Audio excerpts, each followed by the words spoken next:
capital, Tehran. I mean, Israel says that it has dropped thousands of bombs on Iran. We know that those strikes have happened today, of course, across the country, big ones. What have they been targeting, do we know?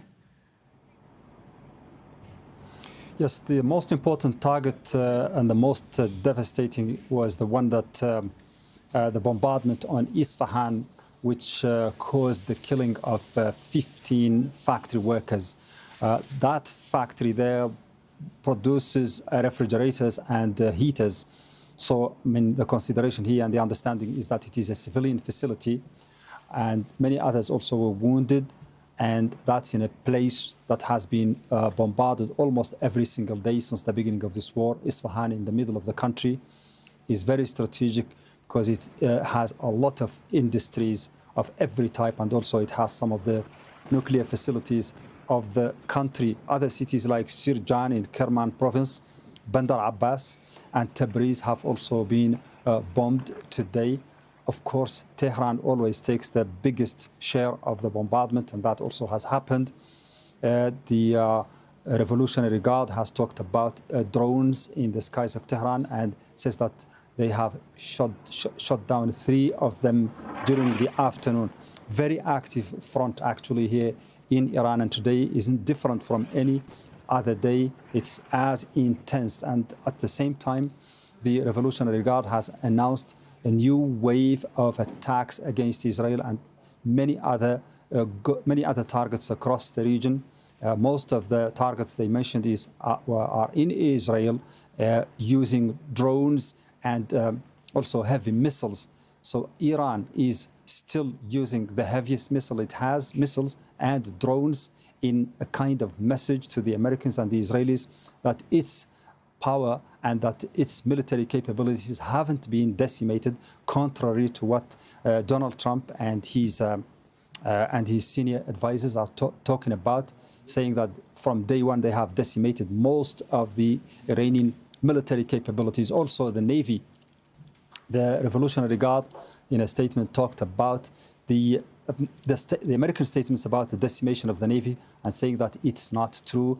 The Iranian Navy is still active, and that's why the United States is calling on other countries to come to help for the protection of the Strait of Hormuz. Mentioning the Strait of Hormuz, they also say that it is not closed, that it is open, only that Iran controls the Strait of Hormuz and controls who can pass through it, and it's only closing it for the Americans and the Israelis and their allies in the region. And we were just saying, Rory and I, that this war is now entering its 3rd week. What's the public sentiment been in Iran? Because we know that the authorities and military, as well as the Revolutionary Guard, as well as the Supreme Leader, have been very defiant. How about the public?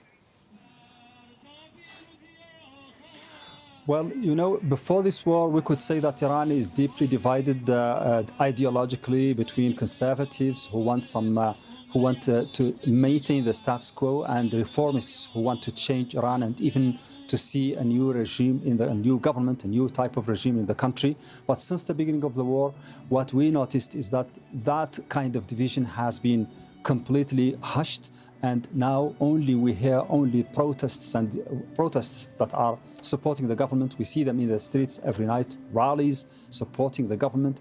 And also in social media, you can hear only the loudest voice now in social media. The little bit of it that still exists is support for the defense of Iran against an outside aggression. That's the order of the day here in Iran. And also it's been helped and maintained by a strong maintenance of calm in the country. The government is instructing people to keep an eye on any kind of activity that might be interpreted or understood to be a support to the aggressors against Iran or a kind of work for the outside powers.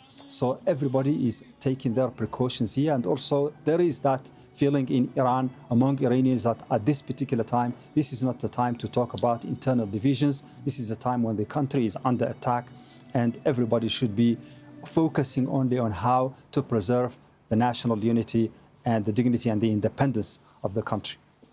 OK, thanks very much, Mohammed Val. That's the update there from Iran. Now let's go to Washington.